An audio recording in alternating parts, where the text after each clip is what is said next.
السلام علیکم ورحمۃ اللہ وبرکاتہ۔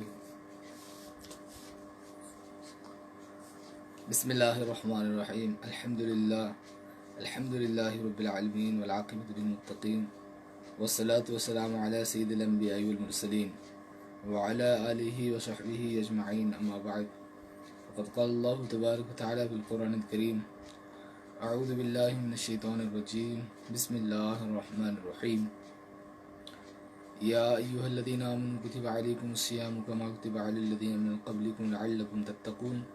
صدق اللہ العلی العظیم وبلغنا رسولہ النبی الکریم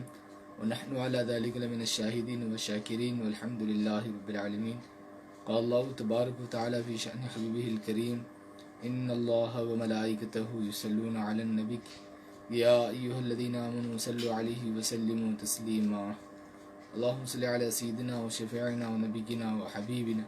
مولانا مولانا محمد صلی اللہ علیہ وسلم صلی اللہ علیہ وسلم وسلام علیک یا رسول اللہ صلی اللہ تعالی علیہ وسلم۔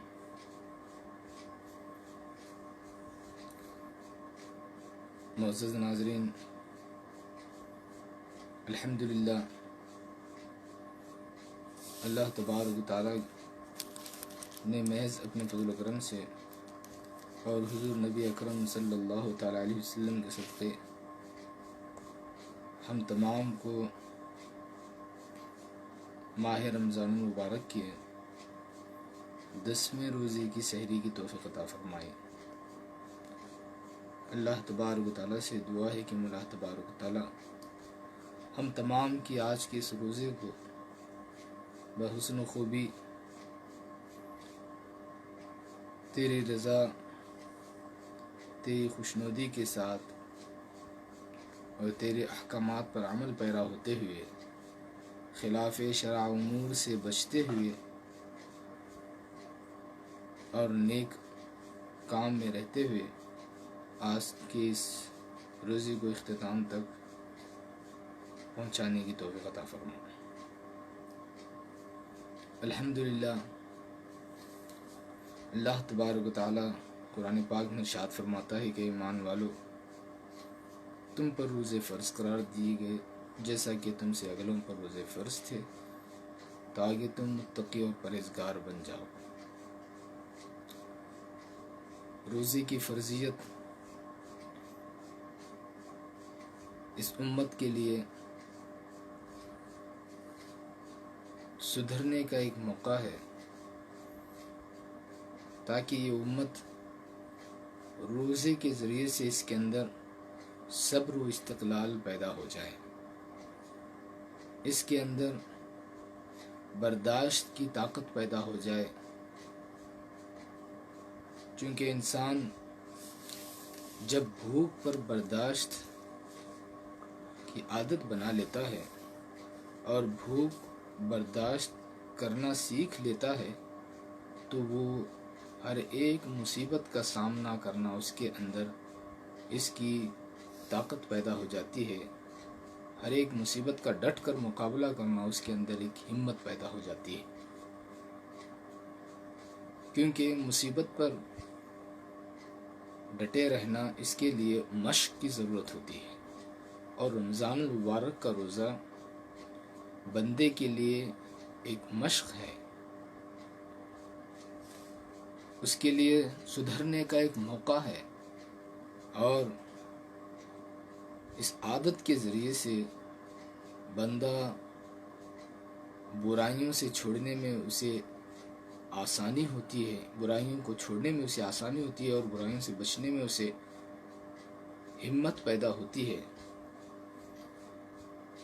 کیونکہ اس کے اندر بھوک پر صبر کی عادت ہو گئی ہے۔ بھوک پر صبر کے ساتھ ساتھ انسان بھوک پر صبر کرتے ہوئے اسے سیکھنا ہوتا ہے کہ جس طرح وہ بھوک برداشت کر رہا ہے، اسی طرح اپنے نفسانی خواہشات کو بھی روکے رکھے برداشت کرے، نفسانی خواہشات کو مغلوب کرے، اس لیے کہ نفسانی خواہشات کو مغلوب کرنا، خود اس پر غالب آنا، یہ بہت زیادہ ضروری ہے، کیونکہ نفس انسان کے لیے حجاب اکبر ہوا کرتا ہے، یعنی خواہشات لذات دنیاوی انسان کے لیے حجاب اکبر ہیں۔ حجاب پردے کو کہتے ہیں۔ حجاب اکبر بڑا پردہ ہے انسان کے لیے، نفس بہت بڑا پردہ ہے۔ جو شخص اس پردے کو ختم کرے گا وہی حق تعالیٰ کے مشاہدے سے مشرف ہوگا۔ اگر حجاب ختم نہ ہو، اگر پردہ ختم نہ ہو تو دوستوں اور بزرگوں، محجوب رہتے ہوئے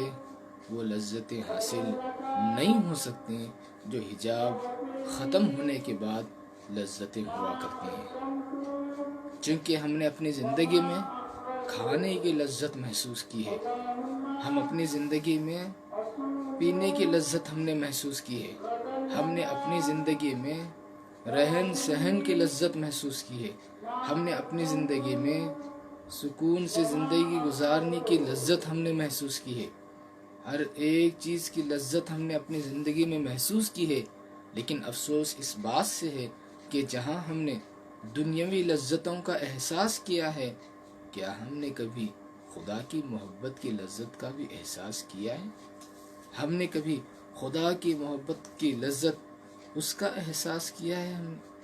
افسوس کے ساتھ یہ بات کہنی پڑتی ہے کہ ہمارے بدن نے ہر ایک لذت کا مزہ چکھ لیا، ہمارے دل نے ہر ایک لذت کا احساس کر لیا، ہمارے دل نے بھانپ لیا، ہمارے بدن نے ہر ایک چیز کی لذت کا مزہ چکھ لیا ہے، لیکن افسوس اس بات سے ہے کہ ہمارے بدن نے، ہمارے دل نے محبت خدا کی لذت نہیں چکھی ہے۔ دوستوں اور بزرگوں، محبت خدا کی لذت انسان کو نفسانی خواہشات کی مخالفت میں نصیب ہوتی ہے۔ نفسانی خواہشات یعنی گناہ وغیرہ یہ ختم کرنے، چھوڑنے سے اصل اللہ تبارک و تعالیٰ کی محبت کی لذت نصیب ہوتی ہے، اور بندہ روزے میں رب تبارک و تعالیٰ کی محبت کی لذت کو چکھنا ہی روزے دار کے لیے ضروری ہے۔ وہ محبت کی لذت جسے نصیب ہوتی ہے دوستوں اور بزرگوں، اس کے لیے پھر کھانے پینے کی اتنی اہمیت باقی نہیں رہتی اس کے نزدیک، اس کے لیے کھانا پینا اہمیت کا حامل نہیں رہتا، کیونکہ کھانا اور پانی تو سال بھر چلتے ہی رہتا ہے، لیکن ایک ماہ جو چھوڑتے ہیں، کیونکہ جب کھانا چھوڑتا ہے انسان تو اس کے حواس ٹھکانے پر ہوتے ہیں، اس کے حواس خمسہ آپ نے پچھلے دنوں سماعت فرمایا، اس کے جو 5 احساس کے مادے ہیں اس کے پاس، وہ 5 احساس کی جگہ اپنے ٹھکانے پر رہتے ہیں اگر انسان بھوکا اور پیاسا رہے۔ اس لیے ایک حدیث پاک بھی آتی ہے، غالباً حضرت ابو ہریرہ رضی اللہ تعالیٰ عنہ سے روایت ہے،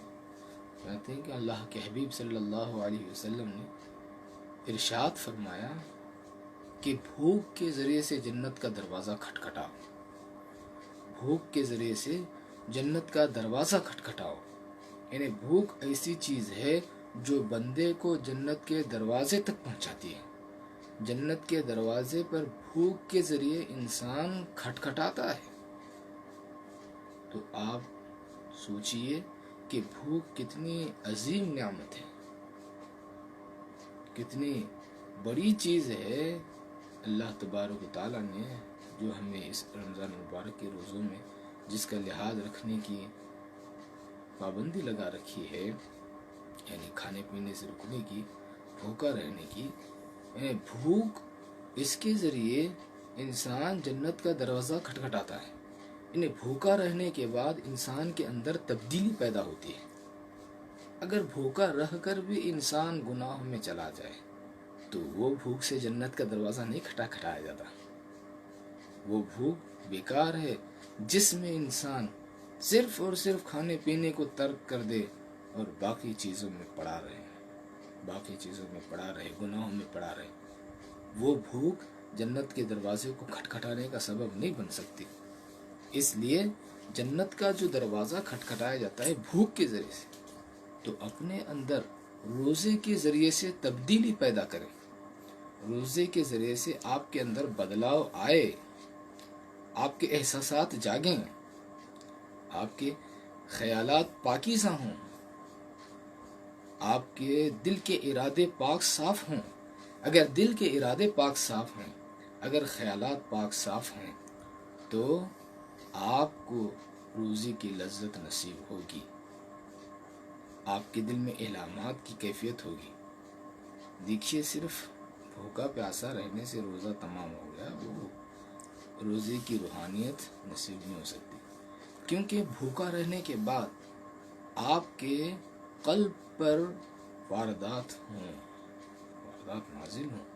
آپ کے قلب پر الہامات کی دولت آپ کو نصیب ہو، الہامات نازل ہوں آپ کے قلب پر، کیونکہ روزے کے ذریعے سے تبدیلی یہی انہی چیزوں کے ذریعے سے مشاہدہ حق، الہامات کے بعد ہی آپ کو مشاہدہ حق نصیب ہوگا، اللہ تبارک و تعالیٰ کی تجلیوں کا دیدار آپ کو نصیب ہوگا۔ روزے دار جب روزہ کھولنے کے لیے بیٹھتا ہے تو اللہ تبارک و تعالیٰ اس ایک حدیث پاک فرحتن عند الافطار، جس میں آتا ہے کہ روزے دار کے لیے دو خوشیوں میں سے خوشی افطار کے وقت ہے، اسے یعنی افطار کے وقت اللہ تبارک و تعالیٰ کا بندے کو دیدار نصیب ہوتا ہے۔ بندے اور خدا کے درمیان جتنے پردے ہوتے ہیں، افطار کے وقت وہ پردے اٹھا دیے جاتے ہیں۔ جو حجابات سے نکلا ہوا ہو، نفسانی خواہشات کو جس نے ترک کیا ہو،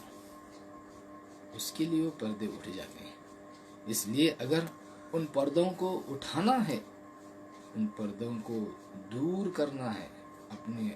درمیان، اپنے اور خالق حقیقی کے درمیان سے ان پردوں کو ختم کرنا ہے،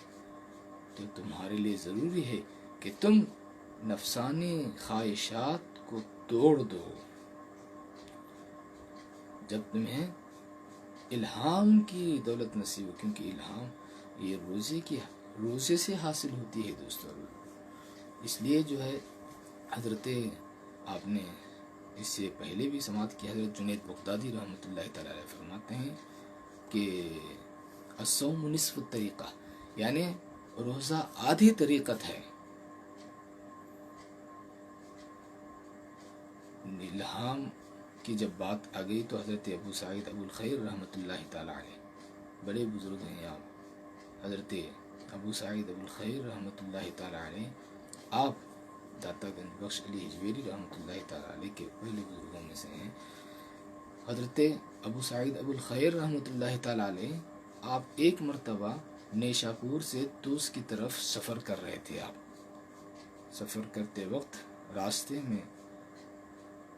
کڑاکی کی سردی تھی، بہت زیادہ سردی تھی، جس کی وجہ سے آپ کے پیر کانپنے لگ گئے۔ آپ کے پیر جب کانپنے لگے تو حضرت ابو سعید ابو الخیر کے پیر سردی کی وجہ سے کپ کپانے لگے۔ اس چیز کو ایک درویش نے دیکھا۔ ایک درویش آپ کے ساتھ تھا، سفر میں بہت سارے لوگ تھے، ایک درویش بھی آپ کے ساتھ تھا، درویشوں کی جماعت ہی ہوا کرتی تھی۔ ایک درویش کی نظر آپ کے پیروں پر پڑی کہ آپ کے پیر کانپ رہے ہیں۔ اس کے دل میں ایک خیال پیدا ہوا کہ جو ہے میں اپنی صدری کو پھاڑ دوں اور پھاڑ کر شیخ کے پاؤں کو میں ان کے پاؤں سے سردی کو دور کر دوں، ان کے پاؤں گرم رہیں۔ یہ خیال پیدا ہوتا ہے۔ پھر خیال آتا ہے کہ صدری تو بہت قیمتی ہے، قیمتی چیز کو پھاڑ کر ایسے ہی برباد نہیں کرنا چاہیے۔ یہ خیال آ کر رک جاتا ہے۔ پھر اس کے بعد جب مقام پر پہنچتے ہیں، ٹھکانے پر پہنچتے ہیں،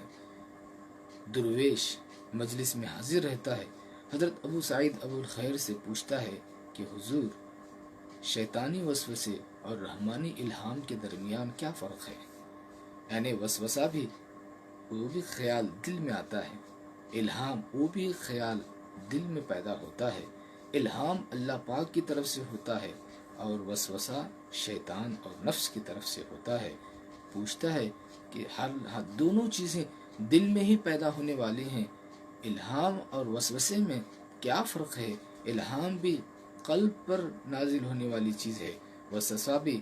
قلب پر اترنے والی چیز ہے۔ ان دونوں میں کیا فرق ہے؟ حضرت ابو سعید ابو الخیر رحمۃ اللہ تعالی علیہ آپ ارشاد فرماتے ہیں کہ وسوسہ اور الہام میں یہ فرق ہے کہ تو اگر صدری پھاڑ کر پیر کو لپیٹ دیتا تو یہ تیرا پہلی مرتبہ جو یہ تجھے خیال پیدا ہوا وہ الہام تھا، اور جس چیز نے تجھے اس بات سے روکا وہ وسوسہ تھا۔ پہلی چیز الہام تھی جو رحمان کی طرف سے تھی، اس کے بعد تو پھر نفس و شیطان کے شکنجے میں آ کر تو نے تیرے اندر خیال پیدا ہوا کہ یہ تو قیمتی چیز ہے، میں اس کے ذریعے سے اسے کیسے پھاڑوں۔ تو دوستو اور بزرگوں، انسان کے قلب پر الہام اترتا ہے یہ روزے کی برکت سے، اس لیے اپنے روزوں کو ان کیفیتیں حاصل کرنے کے لائق بناؤ۔ اللہ تبارک و تعالیٰ سے دعا ہے کہ مولا تبارک و تعالیٰ ہم تمام کو صحیح معنوں میں روزہ رکھنے کی توفیق عطا فرما۔ سبحان ربک رب العزت عما یصفون وسلام علی المرسلین والحمد للہ۔ اللہ